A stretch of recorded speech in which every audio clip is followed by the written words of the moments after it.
629 খ্রিস্টাব্দ, অষ্টম হিজরি। আরব মরুর বুক চিরে মুসাফির চলেছেন একাকী। মক্কা ও মদিনার মধ্যবর্তী বিশাল মরু অঞ্চলটি খুবই ভয়ঙ্কর, যে কোনো মুহূর্তে বিপদের সম্ভাবনা। একে তো মরুভূমির স্বাভাবিক রুক্ষতা, তার উপর আবার লুটেরাদের কবলে পড়ে সর্বস্ব খোয়াবার আশঙ্কা। এজন্য একাকী সফর করতে কেউ সাহস করত না।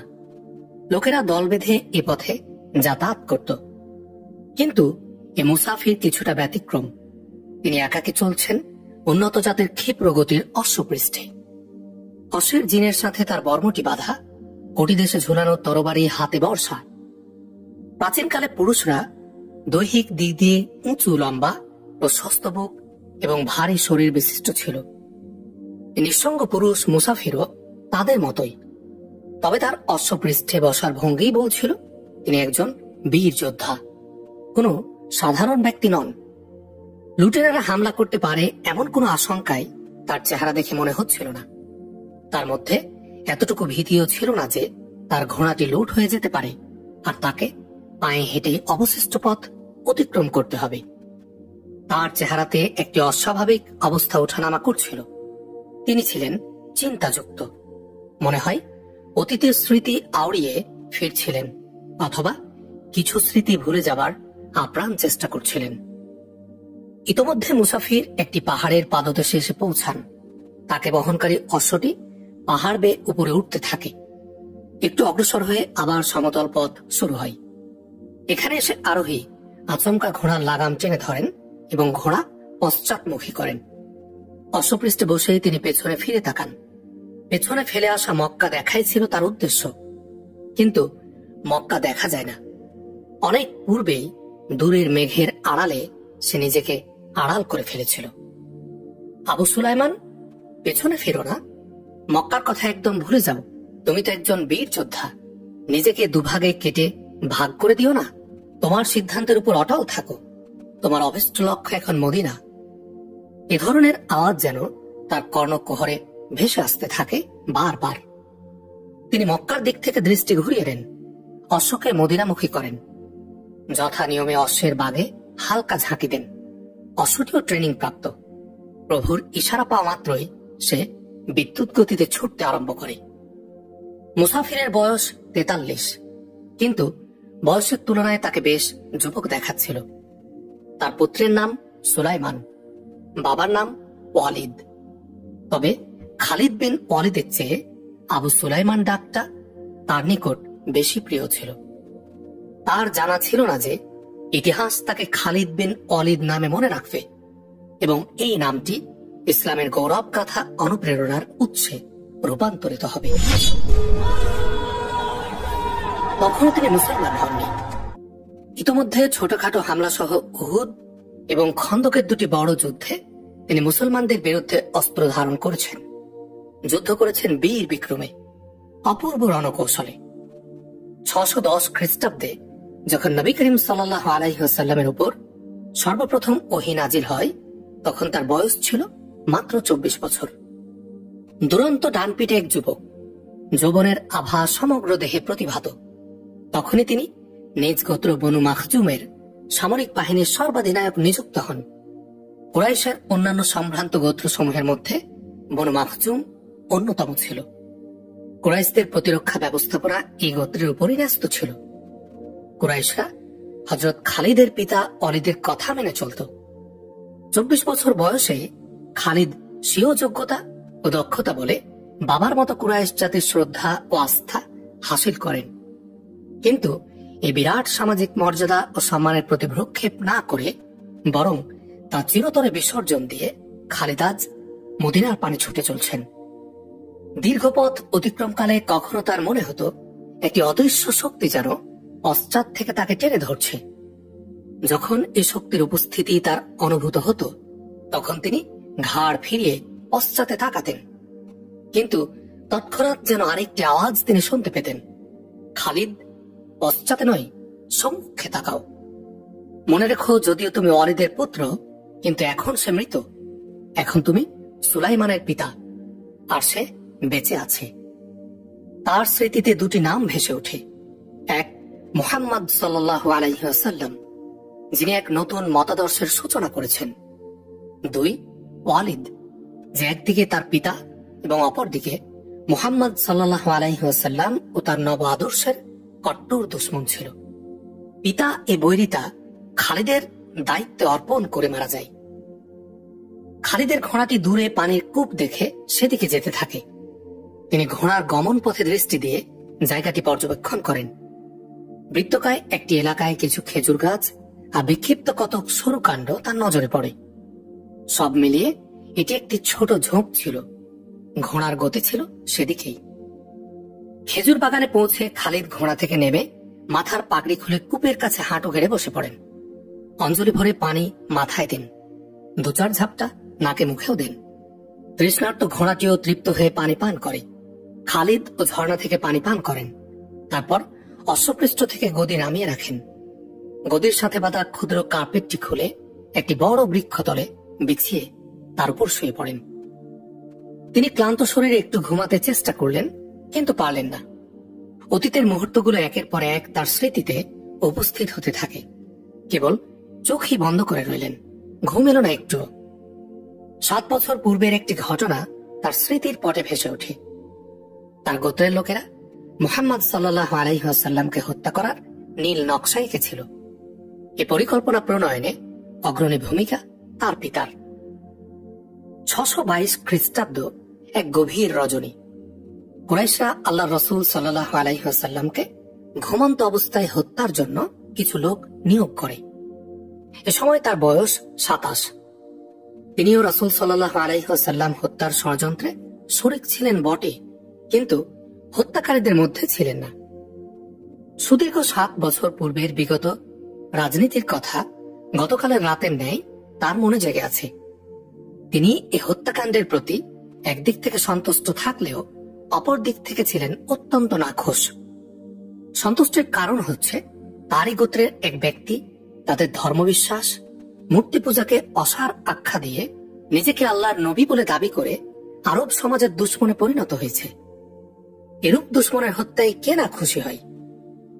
পক্ষান্তরে নাখোশের কারণ হল তিনি প্রকাশ্য ঘোষণা দিয়ে দুশ্মনকে সামনাসামনি হত্যায় বিশ্বাসী ছিলেন। এভাবে গুপ্ত হত্যা ছিল তার দৃষ্টিভঙ্গির সম্পূর্ণ বিরোধী। তবুও তিনি এই বিরোধিতা করলেন না। গুপ্ত হত্যাকারীরা যে রাতে রাসূল সাল্লাল্লাহু আলাইহি ওয়াসাল্লামের বাসভবনে হানা দেয়, সে রাতে তিনি সেখানে ছিলেন না। ছিল না ঘরের আসবাবপত্র কিছুই। কুরাইশ নেতৃবৃন্দ ঘাতকদের পাঠিয়ে এ আশায় গভীর ঘুমে হারিয়ে যায় যে আগামীকাল ভোরের প্রথম শিরোনাম হবে মূর্তি পূজার সমালোচক ও নতুন ধর্মমতের প্রবর্তক নিহত। কিন্তু পরের ভোর তাদের জন্য কোনো সুসংবাদ বয়ে আনল না। তিক্ত হলেও এক মহা দুঃসংবাদ তাদের হজম করতে হল। হতাশা ছড়িয়ে পড়ে সমগ্র মক্কায়। চরমভাবে ব্যর্থ হয় তাদের ভয়ানক ষড়যন্ত্র। পেছনের মানুষ তাদের ব্যর্থতায় সমালোচনা করে। এই ভয় ভীতিতে মুখ ফুটে কিছু বলতে পারে না। পরস্পর সাক্ষাতে শুধু এতটুকুই কানাকানি করে যে মুহাম্মদ গেল কই। এদিকে হত্যার সুনির্দিষ্ট ক্ষণের অনেক আগেই ওহী মারফত হত্যা ষড়যন্ত্র অবগত হয়ে নবী করিম সাল্লাল্লাহু আলাইহি ওয়াসাল্লাম মক্কা থেকে মদিনায় হিজরতের উদ্দেশ্যে যাত্রা করেন। ভোর পর্যন্ত অনেক দূর এগিয়ে গিয়েছিলেন তিনি। 7 বছর পর খালিদ মদিনায় যাচ্ছেন। তার স্মৃতি জুড়ে এখন মুহাম্মদ সাল্লাল্লাহু আলাইহি ওয়াসাল্লামের অবস্থান। অথচ উহুদ যুদ্ধে তিনি হবল ও উজ্জা দেবীর প্রধান দুশমন মুহাম্মদ সাল্লাল্লাহু আলাইহি ওয়াসাল্লামকে হত্যার প্রাণান্তকর প্রচেষ্টা করেছিলেন। কিন্তু রাসূল সাল্লাল্লাহু আলাইহি ওয়াসাল্লাম তার নাগপাশ এড়াতে সক্ষম হন। ফলে তার সকল চেষ্টা অরণ্যে রোদন হয়। খালিদের স্মৃতির সবকটি পর্দা ছিল বিগত ঘটনায় ভরপুর। স্মৃতির কুঠারে সবই ছিল সংরক্ষিত। একটু অবসর পেয়ে এসব অতীত স্মৃতি এক এক করে তার সম্মুখে বর্তমান হয়ে উঠতে থাকে। এক পর্যায়ে স্মৃতি তাকে নিয়ে দাঁড় করায় 16 বছর পূর্বের একটি ঘটনা ও দৃশ্যের মুখোমুখি। তার স্পষ্ট মনে পড়ে 613 খ্রিস্টাব্দের এক দুপুর বেলা নবী করিম সাল্লাল্লাহু আলাইহি ওয়াসাল্লাম কুরাইশ নেতৃবৃন্দকে তার বাসভবনে এক ভোজের দাওয়াত দেন।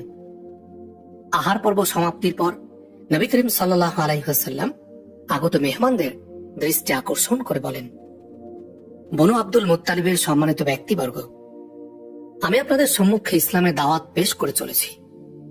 সমগ্র আরবের আর কেউ তা পেশ করতে পারবে না। আল্লাহ তাআলা এর জন্য আমাকে মনোনীত করেছেন। তিনি আমাকে এই নির্দেশ দিয়েছেন যে আমি আপনাদেরকে যেন এমন এক ধর্ম বিশ্বাসের প্রতি আহ্বান জানাই যা আপনাদের ইহকালের সাথে সাথে পরকালের জীবনকেও সুখময় ও সাফল্যমণ্ডিত করবে।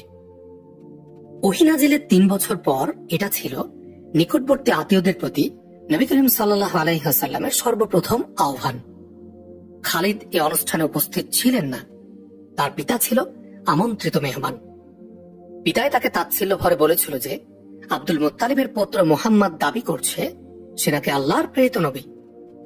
আমরা স্বীকার করি যে আব্দুল মুত্তালিব ছিলেন কুরাইশদের একজন প্রভাবশালী নেতা।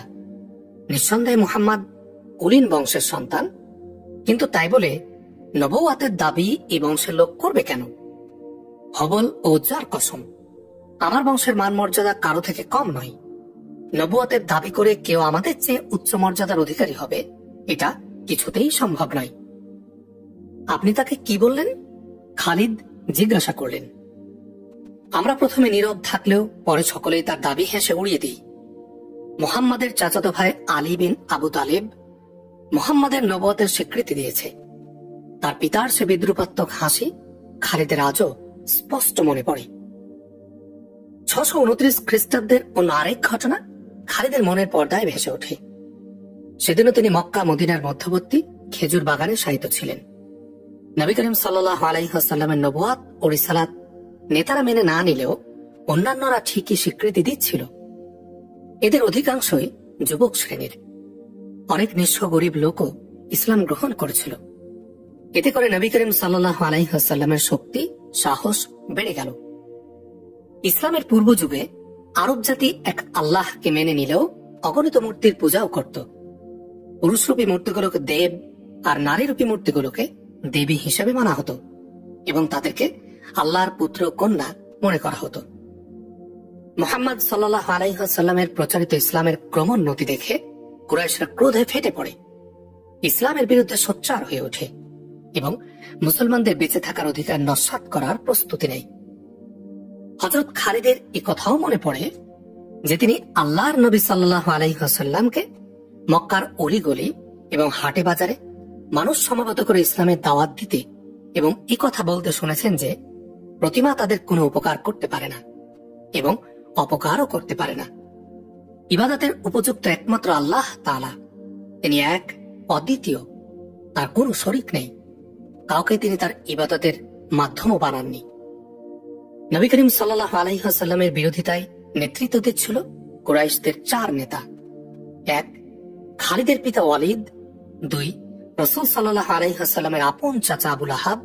3, আবু সুফিয়ান। ও 4, খালিদের চাচাতো ভাই আবুল হাকাম তথা আবু জাহেল। মুসলমানদের প্রতি অত্যাচার নিপীড়নের কুখ্যাত রেকর্ডটি এই পাপিস্টরি দখলে ছিল। ইসলাম বিদ্বেষ ও মুসলিম নিধনে তার পাষণ্ডতা সবাইকে ছাড়িয়ে গিয়েছিল। ফলে মুসলমানরা তার নাম রাখে আবু জাহল। এই নামটি এত প্রসার লাভ করে যে মানুষের হৃদয় থেকে তার আসল নামটি মুছে যায়।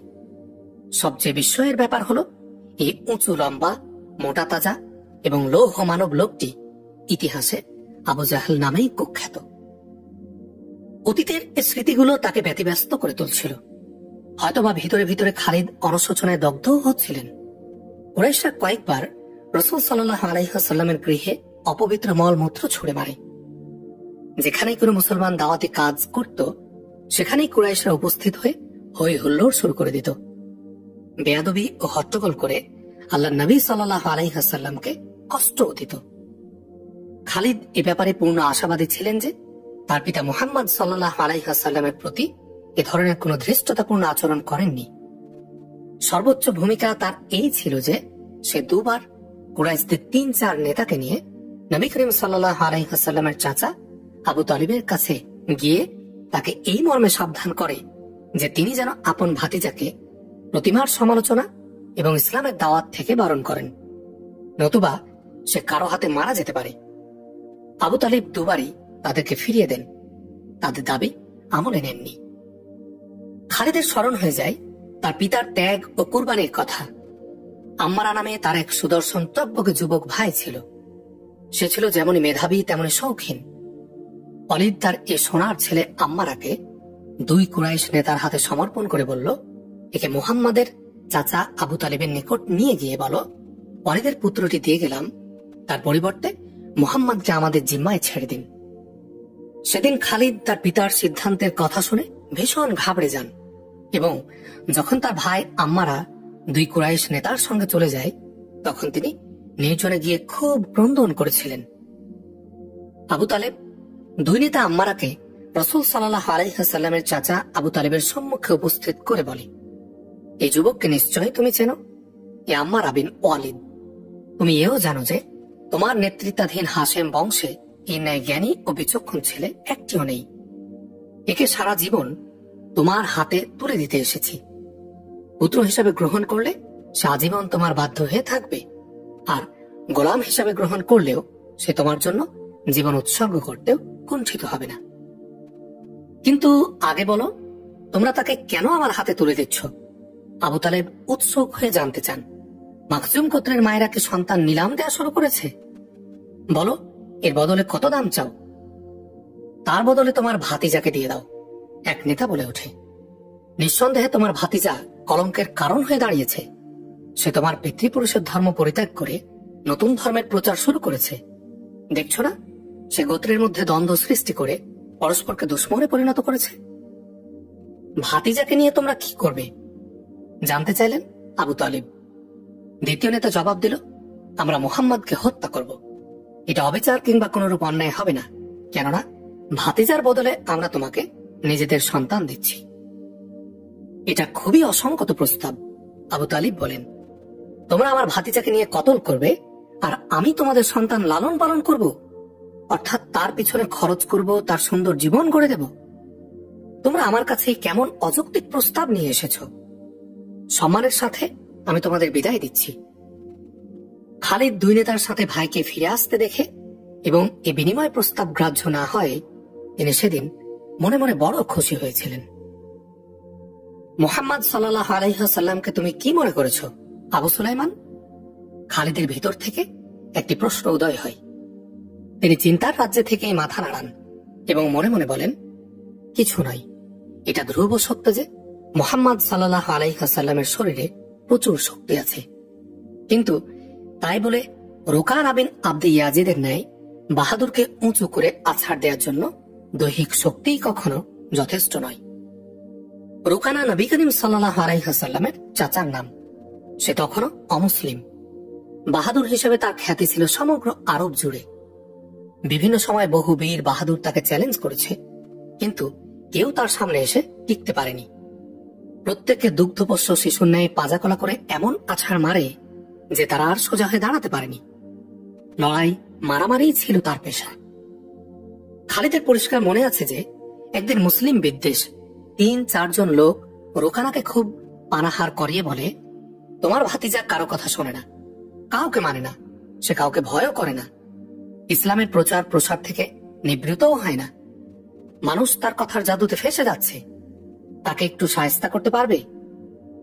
তোমরা আমার হাতে তার হাড়গোড় চূর্ণ বিচূর্ণ করাতে চাও? রুকানা চেহারা কিছুটা বিকৃত করে অহমিকার স্বরে লোকদেরকে বলল, তাকে আমার মোকাবিলায় এনে দাও তো। সে আমার নাম শোনা মাত্রই মক্কা থেকে পালিয়ে যাবে। না না, তার সাথে লড়াই করা আমি নিজের জন্য দুর্নামের কারণ মনে করি। রুকানা প্রচারকদের কথায় সাড়া দেয় না। মূলত সে কাউকেও নিজের তুল্য বলে স্বীকার করত না। রুকানাকে রাজি করাতে না পেরে মুসলিম বিদ্বেষীরা থ হয়ে যায়, কিন্তু তাই বলে আশা ত্যাগ করে না। যে কোনো উপায়ে হোক রুকানার হাতে রাসূল সাল্লাল্লাহু আলাইহি ওয়াসাল্লামকে পরাজিত করে তাকে শায়েস্তা করতে বদ্ধপরিকর। মক্কার ইহুদিরা ছিল নবী করিম সাল্লাল্লাহু আলাইহি ওয়াসাল্লামের ভয়ানক দুশমন, কিন্তু তারা কখনো প্রকাশ্যে দুশমনি করত না। ভিতরে ভিতরে কুরাইশদের বিভক্তি ও তাদের মধ্যে বৈরিতা সৃষ্টি করতে চাইত। তাদের কানে এই খবর পৌঁছে যায় যে কুরাইশদের কিছু লোক রাসূল সাল্লাল্লাহু আলাইহি ওয়াসাল্লামের সাথে কুস্তি লড়তে রুকানাকে প্ররোচিত করছে, কিন্তু সে সম্মত হচ্ছে না। কিছুদিন পর এক রাতে মক্কার এক গলি দিয়ে রুকানা যাচ্ছিল। তার পাশ দিয়ে অপূর্ব সুন্দরী এক ষোড়শী কন্যা অতিক্রম করে। জ্যোৎস্না রাতে মেয়েটি রুকানাকে চেনে এবং মুচকি হাসি দেয়। রুকানা ছিল বর্বর, সে নিজেও থেমে যায় এবং মেয়েটিও পথ আগলে দাঁড়ায়। তোমার জানা নেই কোন নারী পুরুষের দিকে চেয়ে মুচকি হাসলে তার অর্থ কি দাঁড়ায়? রুকানা বাহাদুর তাকে প্রশ্ন করে বলে, কে তুমি সুন্দরী, তোমার পরিচয় কি? যুবতী জবাব দেয়, আমি আরমানের কন্যা সাবাত। ও, আরমান ইহুদির কন্যা? রুকানা একথা বলতে বলতে যুবতীর স্কন্ধে হাত রেখে তাকে কাছে টেনে বলে, আমার শরীর কি তোমার এতই প্রিয়? আমার শক্তি কি? তোমার শক্তি আমাকে হতাশ করেছে। রুকানার মুখের কথা কেড়ে নিয়ে তার নিকট থেকে সরে যেতে যেতে সাবাত বলে, তোমার ভাতিজা মুহাম্মদকে তুমি ভয় করো তা আমি জানি। কে বলে এমন কথা? রুকানা গর্জে উঠে জিজ্ঞাসা করে। সবাই বলে। সাবাত উত্তর দেয়, আগে মুহাম্মদকে পরাজিত করে দেখাও, আমার শরীরটা তোমাকে উপহার হিসেবে দিয়ে দেব। খোদার ছেলে মেয়েদের শপথ, তোমার দাবি বাস্তবায়ন করেই তোমার সামনে এসে দাঁড়াবো। রুকানা বলে, তবে এটা বাস্তব যে আমি মুহাম্মদকে ভয় করি বলে যে কথা তুমি শুনেছ তা একদম ভুল। আসল কথা হলো, আমার চেয়ে দুর্বলের সাথে লড়াকে আমি নিজের জন্য লজ্জাকর মনে করি। তবে এখন আমার আর কোনো পরোয়া নেই, তোমার দাবি পূরণ করবই। প্রসিদ্ধ ঐতিহাসিক ইবনে হিশামের মতে রাসূল সাল্লাল্লাহু আলাইহি ওয়াসাল্লাম স্বয়ং রুকানাকে কুস্তি লড়তে আহ্বান করেন, কিন্তু ঐতিহাসিক ইবনুল আসির নির্ভরযোগ্য সূত্রে বর্ণনা করেন যে রুকানায় সর্বপ্রথম নবী করিম সাল্লাল্লাহু আলাইহি ওয়াসাল্লামকে কুস্তি লড়তে আহ্বান করে এবং তাকে একথাও বলে যে, ভাতিজা, তুমি বড় হৃদয়বান এবং সাহসী। আমি জানি তুমি মিথ্যা বলা ঘৃণা করো, কিন্তু মানুষের বাহাদুরি আর সততার বাস্তব প্রমাণ হলো লড়াইয়ের ময়দান। কুস্তির মঞ্চে আসো, আমাকে পরাজিত করতে পারলে তোমাকে আল্লাহর প্রেরিত নবী বলে স্বীকৃতি দেব। আল্লাহর শপথ করে বলছি, তোমার ধর্ম কবুল করব। এটা চাচা ভাতিজার লড়াই হবে না। নবীজি সাল্লাল্লাহু আলাইহি ওয়াসাল্লাম রুকানার আহ্বানের জবাবে বলেন, এক প্রতিমা পূজারী বনাম এক সত্য নবীর লড়াই হবে। দেখো, পরাজিত হয়ে যেন আবার ওয়াদার কথা ভুলে না যাও। মরুভূমির আধারের ন্যায় মক্কার ঘরে ঘরে খবর ছড়িয়ে পড়ে যে মহা কুস্তিগির রুকানা বনাম মুহাম্মদ সাল্লাল্লাহু আলাইহি ওয়াসাল্লামের মধ্যে কুস্তি হবে। এতে পরাজিত ব্যক্তি বিজয়ী ধর্ম গ্রহণ করবে। নির্দিষ্ট সময়ে মক্কার ছোট বড় নারী পুরুষ এবং ইহুদিরা কুস্তিমঞ্চের নিকট এসে প্রচন্ড ভিড় করতে থাকে। সবাই অপেক্ষমান, সকলের দৃষ্টি মঞ্চের দিকে। কখন কুস্তি শুরু হবে? মন ভরে উপভোগ করবে দুই অসম লড়াকর কুস্তি লড়াই। মুসলমানদের সংখ্যা ছিল হাতে গোনা কয়েকজন মাত্র। তারা তরবারি এবং বল্লমে সশস্ত্র হয়ে কুস্তি মঞ্চের আশপাশে সতর্ক অবস্থান নেই, কেননা তারা আশঙ্কা করে যে কুরাইশরা কুস্তি লড়ার বাহানা দিয়ে রাসূল সাল্লাল্লাহু আলাইহি ওয়াসাল্লামকে হত্যা করে ফেলতে পারে। আরবের সবচেয়ে বীর্যবান এবং বিশাল বপুধারী কুস্তিগির রুকানা ইবনে আব্দি ইয়াজিদ নবী করিম সাল্লাল্লাহু আলাইহি ওয়াসাল্লামের সাথে কুস্তি লড়তে মঞ্চে উঠে আসে। রাসূল সাল্লাল্লাহু আলাইহি ওয়াসাল্লাম যথাসময়ে হাজির হন। রুকানা রাসূল সাল্লাল্লাহু আলাইহি ওয়াসাল্লামের প্রতি অবজ্ঞার দৃষ্টি হানে এবং উপহাস করতে থাকে। রাসূল সাল্লাল্লাহু আলাইহি ওয়াসাল্লাম সম্পূর্ণ নীরব থাকেন।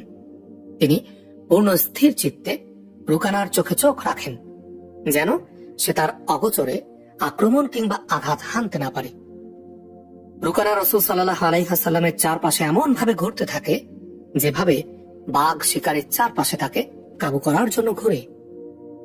কৌতূহলী দর্শকরা রাসূল সাল্লাল্লাহু আলাইহি ওয়াসাল্লামকে ঠাট্টা করলেও মুসলমানরা ছিল চুপচাপ।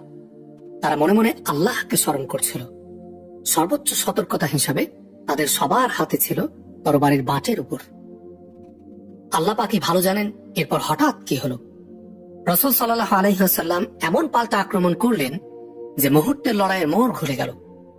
জনতার উচ্চকিত আওয়াজ হঠাৎ স্তব্ধ হয়ে যায়। অবাক বিস্ময়ে জনগণ দেখল রাসূল সাল্লাল্লাহু আলাইহি ওয়াসাল্লামের অপূর্ব রণকৌশল আর শক্তির বিশালতা। ইবনুল আসির লিখেন, রাসূল সাল্লাল্লাহু আলাইহি ওয়াসাল্লাম রুকানাকে দু হাতে উঁচু করে ধরে জোরে আছাড় মারেন।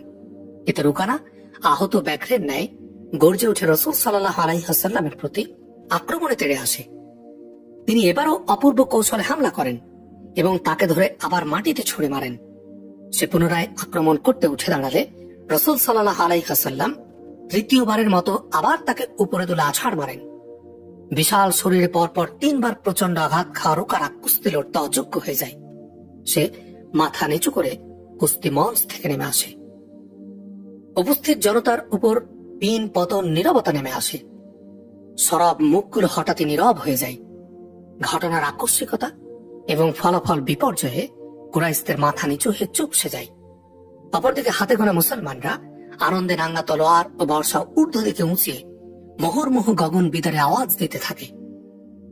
চাচা, রুকারা, রাসূল সাল্লাল্লাহু আলাইহি ওয়াসাল্লাম উচ্চ স্বরে ডেকে বলেন, আপনার অঙ্গীকার পূরণ করুন এবং এখনই ঘোষণা করুন যে আজ থেকে আপনি মুসলমান। কিন্তু রুকানা ইসলাম গ্রহণ করতে সম্পূর্ণ অস্বীকার করে। এটা কেবল দৈহিক শক্তি বলে সম্ভব হয়নি। খালিদ খেজুর বাগানে শুয়ে শুয়ে মনে মনে বলছিলেন, রুকানাকে এভাবে 3 বার আছাড় মারা তো দূরের কথা, তাকে কেউ আজ অবধি চিৎ করতে পারেনি। এ মুহূর্তে খালিদের চোখে নবী করিম সাল্লাল্লাহু আলাইহি ওয়াসাল্লামের চেহারা মোবারক কমনীয় হয়ে ভেসে ওঠে। শৈশবকাল থেকেই তিনি রাসূল সাল্লাল্লাহু আলাইহি ওয়াসাল্লামকে ভালোভাবেই চিনতেন, জানতেন। কিন্তু কালক্রমে রাসূল সাল্লাল্লাহু আলাইহি ওয়াসাল্লামের জীবনের মোড় অন্যদিকে ফিরে যায়। নবুয়ত লাভের পর তার জীবন যে রূপে আলোকিত হতে থাকে, সে রূপের সাথে মোটেও পরিচিত ছিলেন না। মক্কায় তিনি নবুয়তের দাবি করার পর খালিদ তার সাথে কথা বলাই ছেড়ে দেন। তিনি রাসূল সাল্লাল্লাহু আলাইহি ওয়াসাল্লামকে উত্তম শিক্ষা দিতে চান। কিন্তু রুকানার মতো কুস্তিগীর নন, তিনি হচ্ছেন রণাঙ্গনের লড়াকু বীর যোদ্ধা এবং যুদ্ধ পরিচালনা করায় তখনকার সময় তার জুড়ি ছিল না। কিন্তু তখন মুসলমানদের লড়াই করার পরিস্থিতি ছিল না। মুসলমানরা যখন রণাঙ্গনে অবতীর্ণ হওয়ার উপযোগী হল, তখন কুরাইশদের সাথে তাদের প্রথম ঐতিহাসিক বদর যুদ্ধ সংঘটিত হয়। তখন খালিদ এমন পরিস্থিতির সম্মুখীন হন যে ওই যুদ্ধে অংশগ্রহণ করা তার পক্ষে সম্ভব হল না। এজন্য তার দুঃখ ছিল সীমাহীন। এ যুদ্ধে 313 জন মুসলিম বীর মুজাহিদ 1000 কুরাইশকে শোচনীয়ভাবে পরাজিত করে। সেদিন খালিদ এ বেদনাদায়ক সংবাদ দাঁত কামড়ে সহ্য করেছিলেন। কিন্তু আজ তিনি এক খেজুর বাগানে শায়িত। তার এখনো ভাবতে অবাক লাগে যে নিরস্ত্র প্রায় হাতে গোনা কয়েকজন লোক কিভাবে সশস্ত্র এক দুর্ধর্ষ বিশাল বাহিনীকে এভাবে পরাভূত করে। তাই তো সেদিন তিনি পরাজিত কুরাইশ যোদ্ধাদের নিকট জানতে চান যে তাদের মধ্যে এমন কোন বিশেষত্ব রয়েছে যার ফলে তারা এমন অসম যুদ্ধেও বিজয়ের তাজ কেড়ে নিতে সক্ষম হল। খালিদ এ সমস্ত কথা আওড়াতে আওড়াতে হঠাৎ উঠে বসেন এবং আঙ্গুলের সাহায্যে বালুকাময় ভূমিতে বদর রণাঙ্গনের ছক এঁকে কুরাইশ ও মুসলমানদের অবস্থান এবং যুদ্ধ চলাকালীন সময় গৃহীত বিভিন্ন কৌশল পরীক্ষা করেন। তার বাবাই তাকে যুদ্ধবিদ্যায় পারদর্শী করেছেন। বেয়াড়া এবং দুষ্ট ঘোড়া বাগে আনার প্রশিক্ষণও তাকে দিয়েছিলেন। ফলে যৌবনে পদার্পণের সঙ্গে সঙ্গে তিনি একজন বিখ্যাত অশ্বারোহী হয়ে ওঠেন। উষ্ট্রারোহী হিসেবেও তিনি ছিলেন সমান দক্ষ। সে খালিদকে কেবল সৈনিকই নয়, যোগ্য সিপাহসালার হিসেবে গড়ে তুলেছিল। ফলে হযরত খালিদ এমন যুদ্ধপ্রিয় হয়ে ওঠেন যে সমর বিষয়ক বিভিন্ন কলা কৌশল নিয়ে গভীরভাবে চিন্তা ভাবনা করতে শুরু করেন। যুদ্ধবিদ্যায় আশাতীত সাফল্য হেতু যুবক বয়সেই তিনি সৈন্য পরিচালনায় সর্বোচ্চ যোগ্যতা হাসিল করতে সক্ষম হন। বদর যুদ্ধে অংশগ্রহণ করতে না পারার দুঃখ ছিল খালিদের। এ যুদ্ধে কুরাইশদের পরাজয় তাকে এমন বেদনাহত করে যে তিনি এর চরম প্রতিশোধ গ্রহণের দৃঢ় শপথ করেন। কিন্তু তার বর্তমান চিন্তা ভাবনা ভিন্ন ধারায় পরিচালিত। মক্কা হতে যাত্রার কদিন আগে তিনি দুটি বিষয়ে গভীর চিন্তা করেন। এক, রাসূল সাল্লাল্লাহু আলাইহি ওয়াসাল্লাম কর্তৃক বিখ্যাত কুস্তিগীর রোকানাকে উপর্যুপরি 3 বার কুপকাত করা। 2, বদর যুদ্ধে মাত্র 313 জন দ্বারা 1000 সৈন্যের সশস্ত্র বাহিনীকে পর্যদস্ত করা। তিনি কিছুতেই একে দৈহিক শক্তির ফল বলে মানতে পারছিলেন না। তার সব সময় মনে হয়েছে এটা অদৃশ্য শক্তিরই ফল, যার কাছে তারা বারবার পরাজিত হচ্ছে। অকেজো হয়ে যাচ্ছে তাদের হাতিয়ারগুলো, অসহায় হয়ে পড়ছে আরবের বিখ্যাত বীর যোদ্ধারা। তারপরও বদর যুদ্ধের প্রতিশোধের আগুন তার মধ্যে দাও দাও করে জ্বলছিল। বদরের রণাঙ্গন হতে বহু সংখ্যক কুরাইশদের বন্দির ব্যাপারটি কুরাইশ নেতৃবৃন্দের জন্য একটি মারাত্মক চপেটাঘাত ছিল। খালিদের মধ্যেও এর বিরাট প্রভাব পড়েছিল। তার সুস্পষ্ট মনে আছে, বদর যুদ্ধ চলাকালে মক্কার সাথে কুরাইশ বাহিনীর যোগাযোগ ছিল সম্পূর্ণ বিচ্ছিন্ন। রণাঙ্গনের সংবাদ মক্কাবাসীরা কিছুই জানত না। এদিকে মক্কাবাসী অত্যন্ত উদ্বেগ উৎকণ্ঠার মধ্যে প্রতিটি দিন অতিবাহিত করছিল। তারা প্রতিদিন এ আশায় বদর পানে অপলক নেত্রে চেয়ে থাকে যে ওদিক থেকে কোনো অশ্বারোহীর আগমন ঘটবে, আর সে বিজয়ের সুসংবাদ শুনিয়ে সবাইকে আশ্বস্ত করবে। শেষকালে কোনো অশ্বারোহী নয়, বরং এক উষ্ট্রারোহী তারা দেখা পেয়ে অপেক্ষমান উৎকণ্ঠিত জনতা তার দিকে ছুটে যায়। কিন্তু এ আগন্তুক তাদের জন্য সুসংবাদ বয়ে আনেনি। সমবেত জনতার আবেগ উচ্ছ্বাসে স্তব্ধ হয়ে যায় যখন তারা দেখে যে সংবাদ বাহকের গায়ের জামা ছেঁড়া এবং সে ক্রন্দনরত। এতে সবাই বুঝতে পারে আগন্তুক সুসংবাদ বয়ে আনেননি, কারণ তৎকালীন আরবের নিয়ম ছিল কেউ কোনো দুঃসংবাদ নিয়ে এলে সে গায়ের বস্ত্র ছিঁড়ে ফেলত এবং কেঁদে কেঁদে আগমন করত। এটাই ছিল তখনকার বিপদ সংকেত। আগন্তুক জনতার মাঝে এসে কান্নাজড়িত কণ্ঠে এই মর্মে সংবাদ প্রদান করে যে কুরাইশ বাহিনী শোচনীয়ভাবে পরাজয় বরণ করেছে। যাদের আত্মীয় স্বজনরা যুদ্ধে গিয়েছিল তারা একে অপরকে ডিঙ্গিয়ে আগন্তুকের কাছে এসে নাম ধরে ধরে তাদের জীবিত, মৃত কিংবা আহত হওয়া সম্পর্কে আশ্বস্ত হতে চায়। রণাঙ্গন থেকে পলায়ন পর কুরাইশরাও এর কিছুক্ষণ পর ম্লান মুখে এক এক করে মক্কায় চলে আসে। রণাঙ্গনে নিহত 17 ব্যক্তি ছিল বনু মাখজুম গোত্রের। তাদের সকলের সাথে খালিদের রক্তের সম্পর্ক ছিল। আবু জাহেল ছিল খালিদের চাচাতো ভাই এবং কুরাইশ বাহিনীর সর্বাধিনায়ক, সেও নিহত। ওয়ালিদ নামে খালিদের আরেক ভাই হয় যুদ্ধবন্দী। জনতার উপচে পড়া ভিড়ের মধ্যে অন্যতম কুরাইশ নেতা আবু সুফিয়ান ও তার স্ত্রী হিন্দাও হাজির ছিল। এই দূত আমার পিতা ও চাচা সম্পর্কে কিছু বলতে পারো? জিজ্ঞেস করে হিন্দা।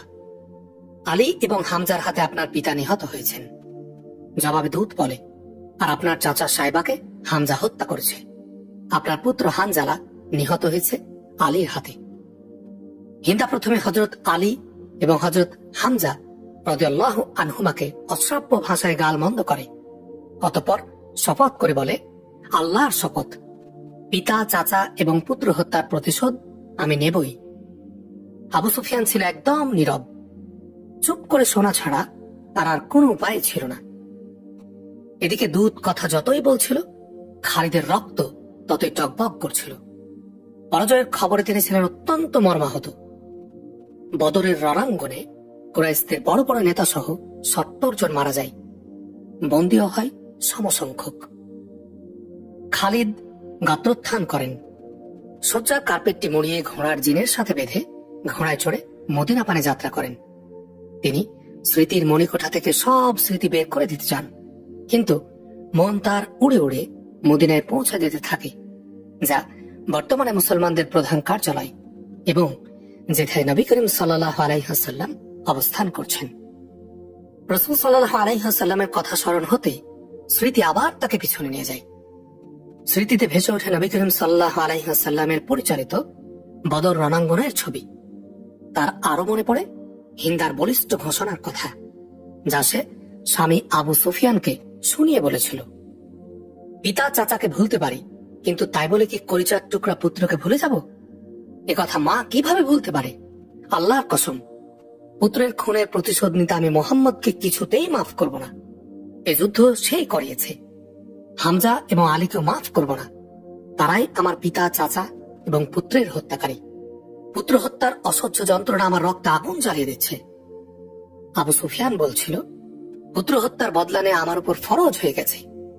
আমার এখন প্রধান কাজ হলো মুহাম্মাদের বিরুদ্ধে বিশাল বাহিনী গড়ে তোলা এবং তাকে এমন শিক্ষা দেয়া যাতে সে আর কোনোদিন অস্ত্র ধরার সাহস না করে। বিখ্যাত ঐতিহাসিক এবং জীবনীকার ওয়াকিদি লিখেন, আবু সুফিয়ান পরের দিনই সকল সর্দারকে ডেকে পাঠান।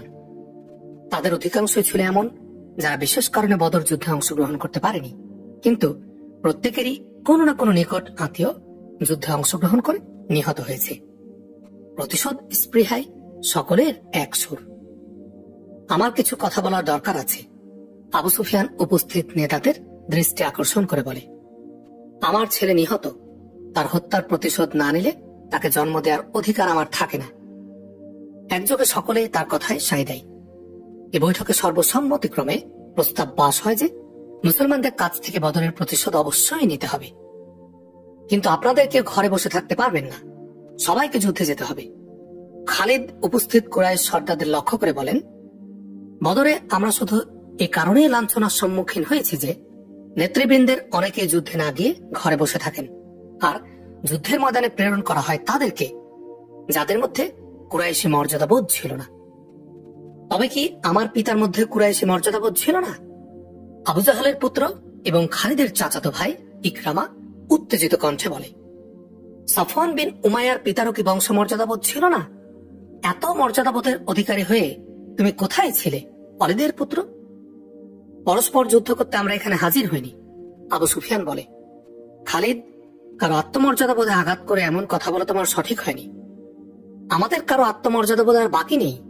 খালিদ বলেন, মুহাম্মদ ও তার সঙ্গীদের যতদিন শেষ করতে না পারবো ততদিন আমরা আত্মমর্যাদাশীল জাতি হিসেবে গণ্য হব না। ঘোড়ার বাঘের শপথ করে বলছি, রক্তের উত্তাপ আমার চক্ষুকে অগ্নিস্ফুলিঙ্গ বানিয়ে ছেড়েছে। মুসলমানদের তাজা রক্তই শুধু স্ফুলিঙ্গ নিভাতে পারে। আমি আবারও বলছি যে এবার আমাদের নেতাদের প্রথম কাতারে থাকতে হবে, আর আমার জানা আছে যে রণাঙ্গনে আমি কোথায় থাকব।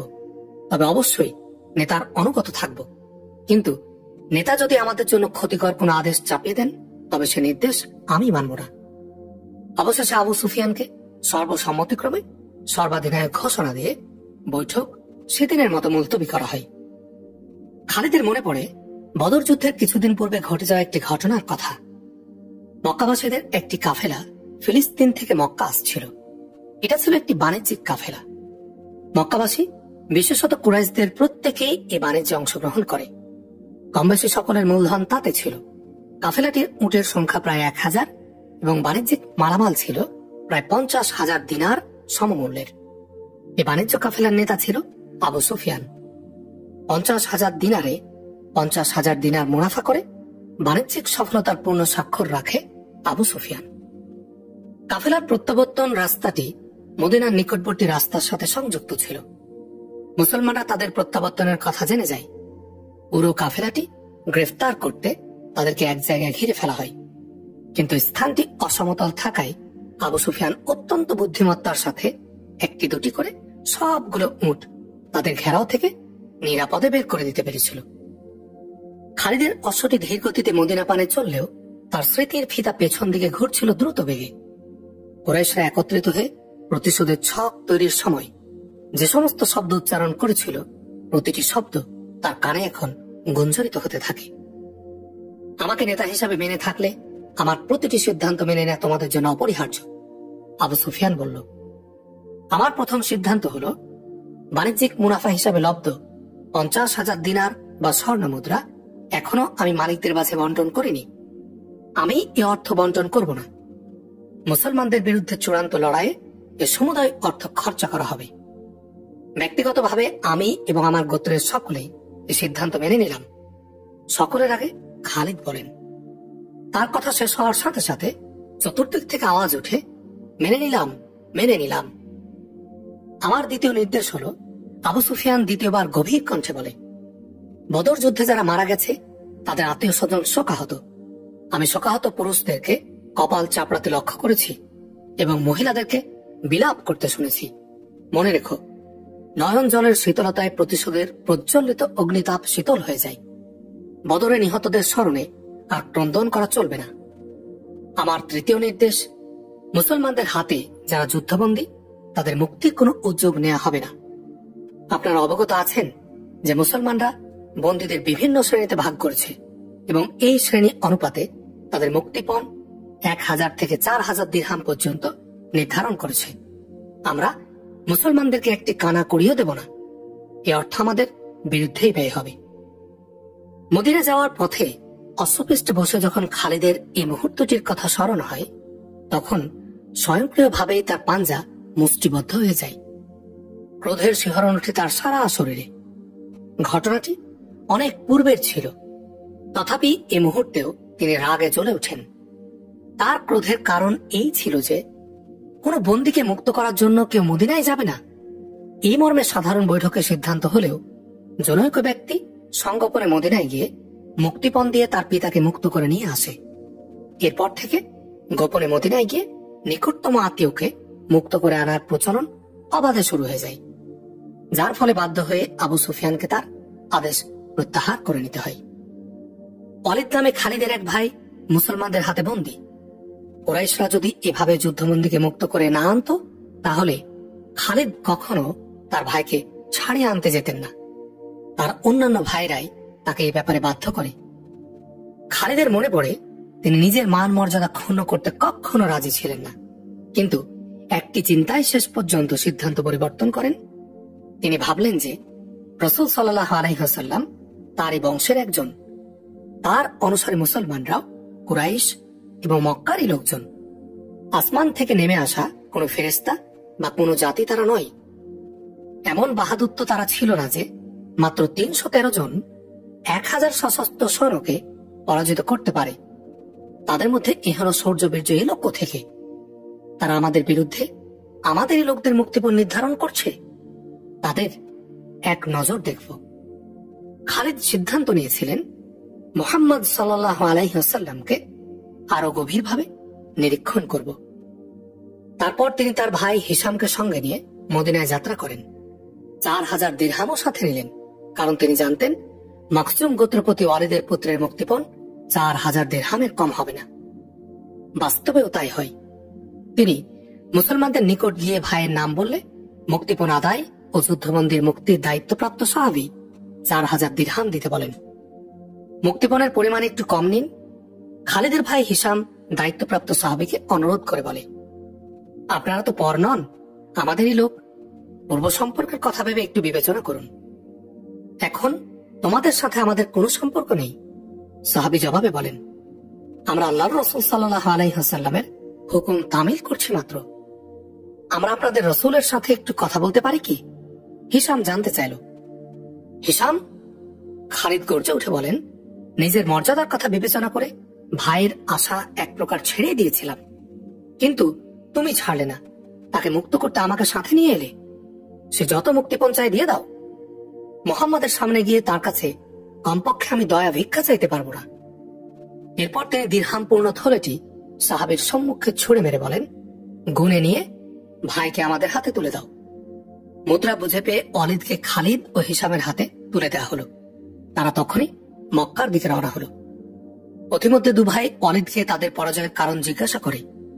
তাদের আশা ছিল যে ওয়ালিদ যেহেতু বাহাদুর গোত্রের যুবক, তাই সে সমর বিচক্ষণতার আলোকে মুসলিম বাহিনীর রণকৌশল ও নিজেদের ত্রুটি বিচ্যুতি সম্বন্ধে গুরুত্বপূর্ণ তথ্য দেবে।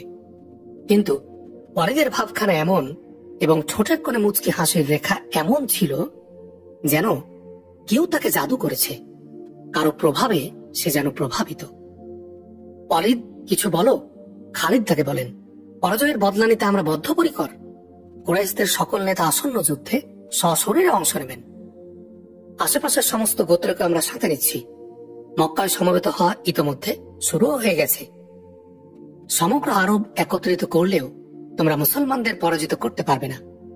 ওয়ালিদ বলে, বলতে পারি না যে মুহাম্মাদের হাতে কোনো জাদু আছে কিনা, বা তার ধর্ম বিশ্বাস সত্য কিনা, যে তাদের হাতে বন্দী হয়েও তাদেরকে আমার খারাপ মনে হয়নি।